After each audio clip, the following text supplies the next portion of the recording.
Same time, same channel yesterday, you'd have been watching plain old RTE2. 24 hours later, and you're watching the fabulous RTE2 camp. What a difference a gay makes, huh? Play games. Gay. Gay. Gay. Gay. Gay. Gay. Gay. Gay. Gay. Gay. Gay. Gay. Gay. Gay. We all know that Ireland is getting gayer and gayer, but just how gay is it getting? Pretty damn gay, I'd say, because being gay in Ireland has never been easier. A recent survey revealed that gay sex between Irish women has increased 15-fold in the past 10 years. At that rate, in 50 years' time, 150% of Irish women will be gay. To put it in even simpler terms, that's 3 out of every 2 women. Amazing. I'm Brendan Courtney, and this is Queer Island, a programme that questions just how a chilly shithole of a country with not a single top branch evolved in the space of just 1 decade into this year's UN-approved World Capital of Camp, with not none, but 1 branch of Top Man in Dublin City Centre to remind us just how far we've come.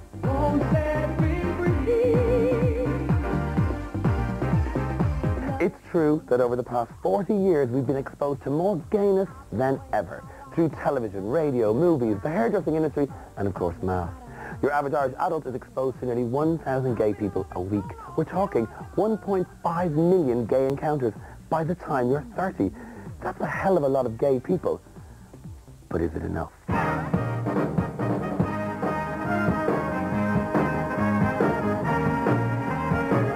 RTE certainly didn't think so when they began subtly preparing a generation of Irish boys and girls for their eventual destiny as gay cultural ambassadors by flooding the schedules with a kind of high polyester cathode queerness that they codedly called light entertainment.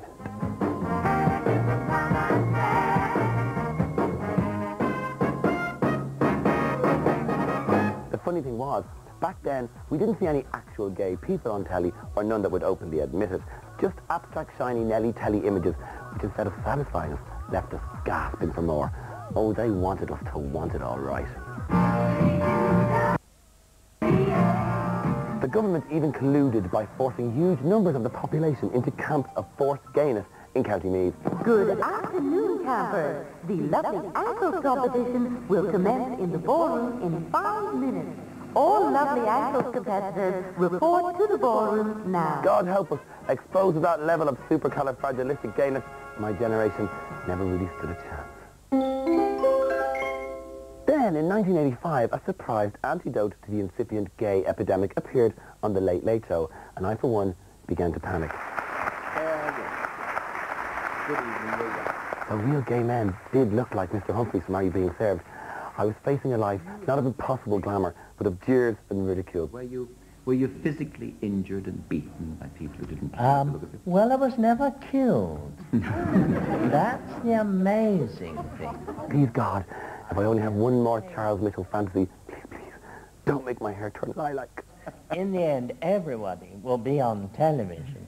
There is just so much television time, they've got to use it up somehow. Little did we know back then how right he'd be. Quentin Nostradamus Crisp. He predicted Brian Dowling and all that the fame-obsessed 90s would bring us. Oh my God! Now, while it's true to say that we were a nation in denial of our polysexuality until about an hour and a half ago, there was one man who, through good times and bad, never denied the truth. Grand Dam Senator David Norris, the man who single-handedly introduced homosexuality to the Irish masses. And what he did with his other hand was his own business. In Glenroe, for example, or Harbour Hotel, there has never been an ordinary, if you like, real homosexual character. I think we'd find that far more disturbing, although 10% are homosexual.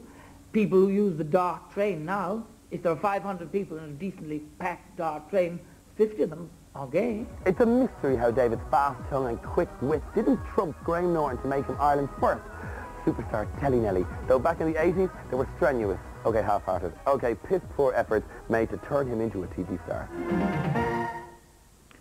Good evening, and willkommen, bienvenue, welcome to our new weekly quiz series, Pardon My Language. Not enough camp innuendo there for a start. Zero leopard skin. And what about the casting? Where is Liza Minnelli when you need her? Should have been Portugal, Portugal.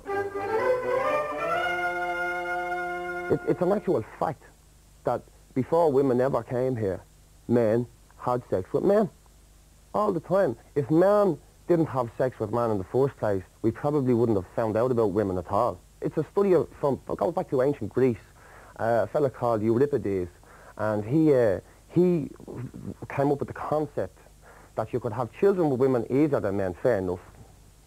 I'll admit it. Men like drinking, having the crack, sporting, bit of wrestling in the nip. You know, women do none of these things. You really should study this fella. Right back into the ancient days, and he had a great attitude actually. He just says, don't let them out.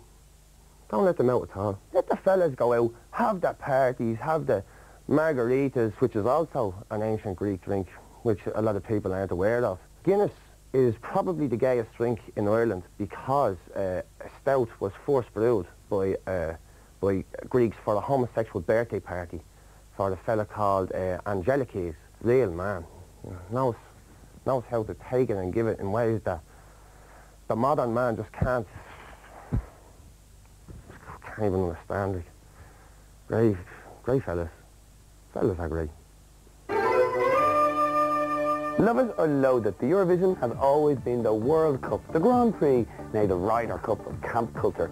Ironically, when we were all still in the closet, we were great at it, but since we've come out as the queerest little nation on earth, we've tragically lost our Euro powers. RTE, coming to grips with graphics and technology there, decided to turn Europe square.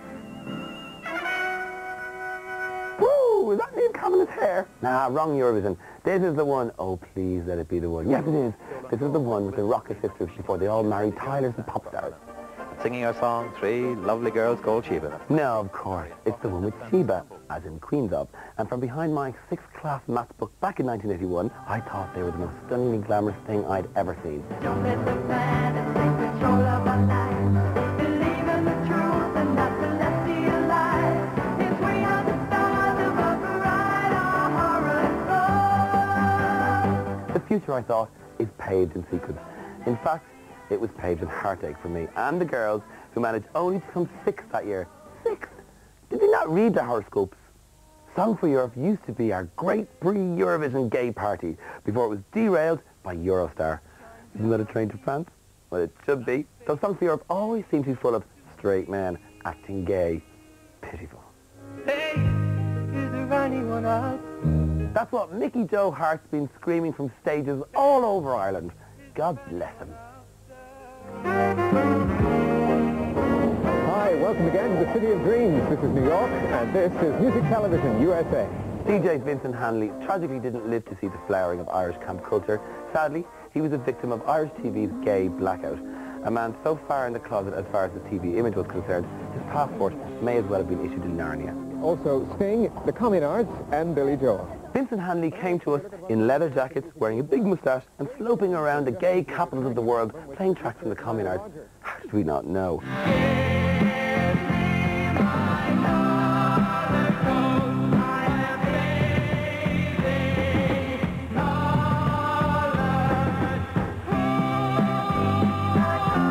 But we can all be proud that the coolest RTE show of the 80s was presented by a gay man, even if he didn't feel able to tell us about it at the time. In those bubbling under days, clothes were camp, especially jumpers. Gus Corrigan, our good friend, joins us now. It sounds a little bit like the Loaves and the Fishers, Gus. The idea, in fact, is, neutered by the ESB, is to try and get us all in our own homes to save on electricity. He could light up a house with that Gandhi. I can see straight people. Where? In bad clothing. When? All of the time. And even our national drink went gay for a time in the mid-90s. The only overtly gay Guinness ad ever made was blocked by Guinness execs in 1995 and never shown on TV. It seems the pink pound is a discerning currency and doesn't care to squander itself on a filthy beverage that tastes like burnt